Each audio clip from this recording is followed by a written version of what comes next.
She answered the door to a young bellman, overtipping the man to compensate for her pathetically small suitcase. She was aware of scrutiny on his part, impartial scrutiny, simply because she was a woman and not entirely old. She crossed to the windows and drew back the drapes, and even the dim light of a rainy day was a shock to the gloom of the room. There were blurred buildings, the gleam of wet streets, glimpses of gray lake between skyscrapers. 2 nights in one hotel room. Perhaps by Sunday morning she would know the number, would not have to ask at the front desk, as she so often had to do. Her confusion, she was convinced, as the desk clerks clearly were not, a product simply of physics.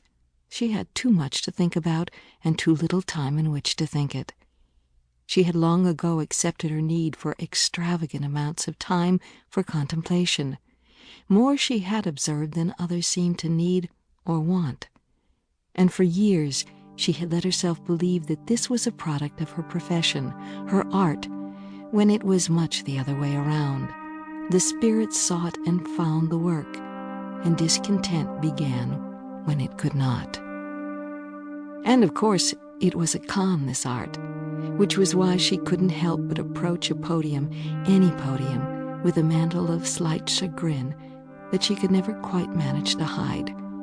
Her shoulders hunched inside her jacket or her blouse, her eyes not meeting those in the audience, as if the men and women in front of her might challenge her, accuse her of fraud, which in the end only she appeared to understand she was guilty of. There was nothing easier nor more agonizing than writing the long narrative verses that her publisher put in print, easy in that they were simply daydreams written in ink. Agonizing the moment she returned to consciousness. The telephone rang, the heat kicked on in the basement, and she looked at the words on the blue-lined page and saw for the first time the dishonest images, the manipulation, and the conniving wordplay, all of which, when it had been a good day, worked well for her.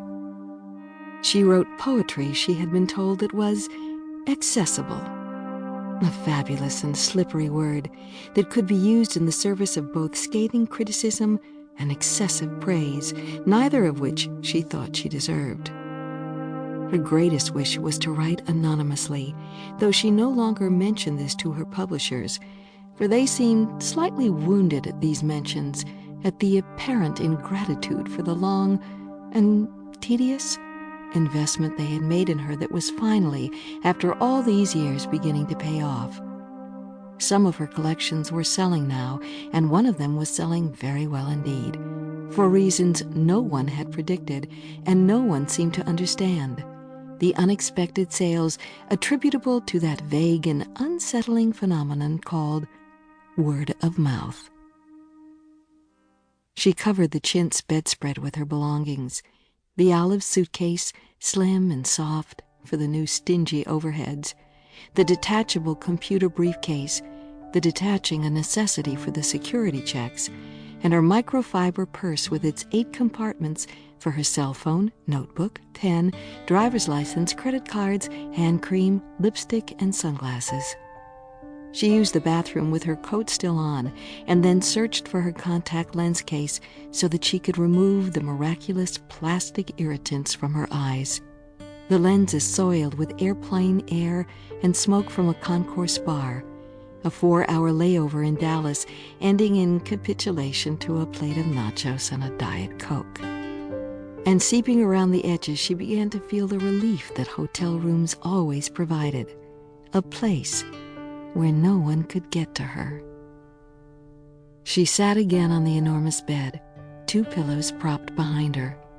Across from her was a gilded mirror that took in the entire bed, and she could not look into such a mirror without thinking of various speakable and unspeakable acts that had almost certainly been performed in front of that mirror.